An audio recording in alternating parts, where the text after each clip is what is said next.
দিল্লিতে সাম্প্রতিক ভয়াবহ গাড়ি বিস্ফোরণের জেরে গোটা রাজ্য জুড়ে কড়াকড়ি নিরাপত্তা। তারই অংশ হিসেবে নাকা চেকিং শুরু হয়েছে বিভিন্ন জেলায়। কাজরাপাড়ায় বীজপুর থানার উদ্যোগে মিলননগর বাসস্ট্যান্ড এলাকায় চলছে বিশেষ তল্লাশি অভিযান। একের পর এক গাড়ি থামিয়ে চলছে চেকিং। সন্দেহজনক ব্যক্তিদের জিজ্ঞাসাবাদও করছে পুলিশ। নিরাপত্তা পরিস্থিতি স্বাভাবিক রাখতে এবং যে কোনো অপ্রীতিকর ঘটনা রুখতে এই পদক্ষেপ জানিয়েছে পুলিশ।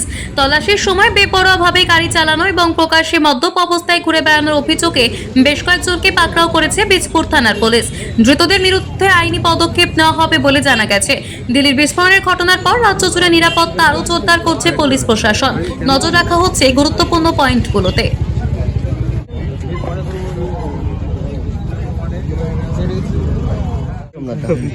ব্যারাকপুর পুলিশ কমিশনারেটের এবং উদ্যোগ নির্দেশে এবং বীজপুর থানার উদ্যোগে আজকে এত একটা নাকা চেকিং মানুষের নিরাপত্তার সাথে কিভাবে কি বলবেন? শুধু আজকে নয়, আপনারা দেখবেন যে ফ্রিকোয়েন্টলি আমাদের এই নাকা চেকিং হচ্ছে। আর আজকে বিশেষ করে আমরা ড্রাঙ্কেন ড্রাইভিং এর উপরে জোর দিয়েছিলাম। দেখা যাচ্ছে রোড ট্রাফিক অ্যাক্সিডেন্ট ম্যাক্সিমাম ক্ষেত্রে যারা মারা যাচ্ছে ফ্যাটাল অ্যাক্সিডেন্টগুলো ড্রাঙ্কেন কন্ডিশনে ড্রাইভাররা থাকছে তার জন্য হচ্ছে, তাদের হচ্ছে বা পেডেস্ট্রিয়ান যারা থাকছে তাদের হচ্ছে। এই জন্য স্পেশালি আমরা ড্রাঙ্কেন ড্রাইভিং আজকে করছি, প্রিভেন্ট করা যায় এটা। আর এর সাথেও আমরা জেনারেল যে নাকা যেটা হয় আমরা ডিকি চেক করে দেখছি কোনো রকম এটা আর্টিকেল কিছু নিয়ে যাচ্ছে কিনা, যেটা ইলিগাল কোনো কিছু নিয়ে যাচ্ছে, সাবস্টেন্স নিয়ে যাচ্ছে।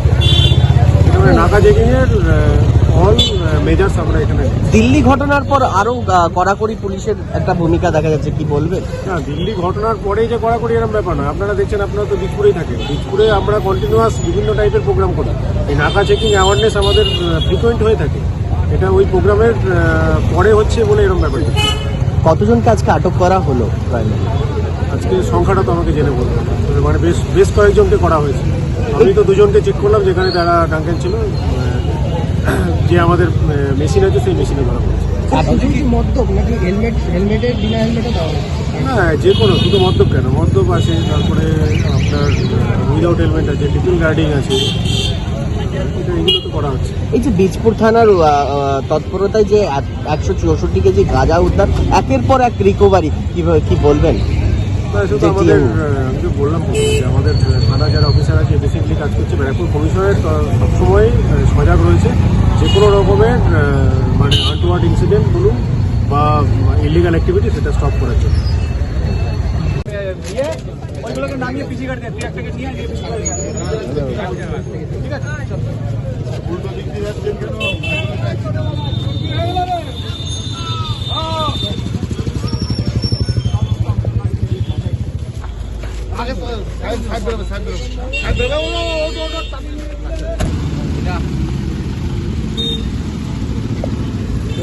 চলে যান।